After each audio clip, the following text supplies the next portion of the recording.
Hey guys, these horizontal sheets that I have don't work quite as well. So, but I'm gonna give it a try here. I'll zoom in just a minute, but I just wanted to say this is kind of our part two, just to make sure that you've got it. So, and bear with me because, you know, it's a little tricky for me to hold things up. So I will challenge you to do this because I don't really think you necessarily need to hear it through me. And I apologize if the blanks kind of mess with you because, you know, I'm not standing at the smart board saying, well, this is where you put this, etc., etc., but don't worry too much about it. The neat thing I remember about this is just, you know, turning students loose and saying, okay, let's see how many can get here, right? Because that's the one that we're mainly interested in, and it was neat just to see them comparing, especially if they were close, to try to figure out what happened, right? So normally what I do is I have kind of a Kleenex box, and I don't know if you can, right, well, here's a Kleenex box. And then what I do is I just take, you know, that and kind of give you more of a visual to be able to see, okay, what are we dealing with overlap, right? So now we're dealing with three of our four three-dimensional objects, right? We've got a rectangular prism, a cube, and a cylinder, and I know there's a right triangular prism in the assignment somewhere that you've already seen. So this is where, if you want now, would be a good time to pause the video and work it out on your own, and then either check the notes or come back to it. So, oh, that's not going to work too well, is it? Well, you know what? I was going to try to do that, but maybe I'll leave it right there. Okay?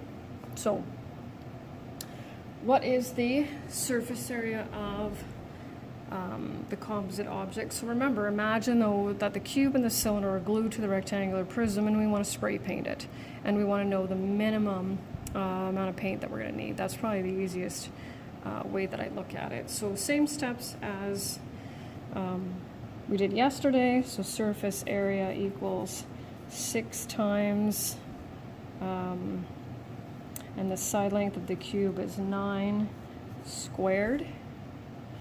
All right, and then we'll do that one. So I end up with 486, and we're dealing with square centimeters. Surface area of the cylinder, again, I'm given the diameter, so just have to watch out for that. So 2 pi r squared plus 2 pi r h. And it says round to the nearest square centimeter, so that means we don't want any decimals at all. So we end up with 503. And then surface area of the rectangular prism. Now this is where, I'm just going to slide it over, you can see here we have the ends are squares, right? So 12 by 12.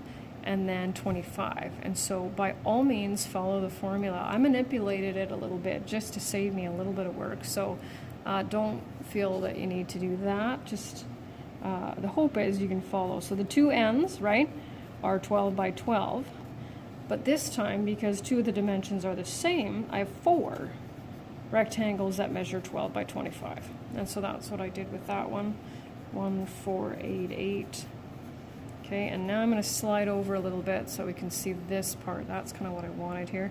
So areas of overlap, it doesn't say which one to put where. So of course we have a square here and a circle there. So it doesn't matter which one we do first. Now what I had in mind is instead of going across this way, it's going down, right? So I'll do this circle here. So pi r squared. We'll go there.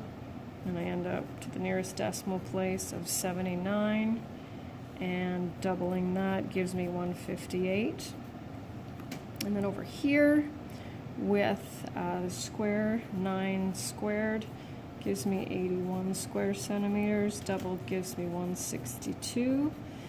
Now with all these numbers, what do, right? What do I need?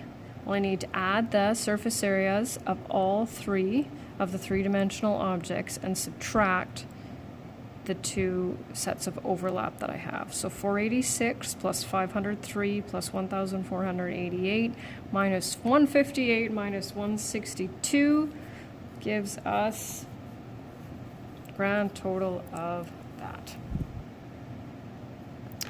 That's all I got for today. Talk to you soon.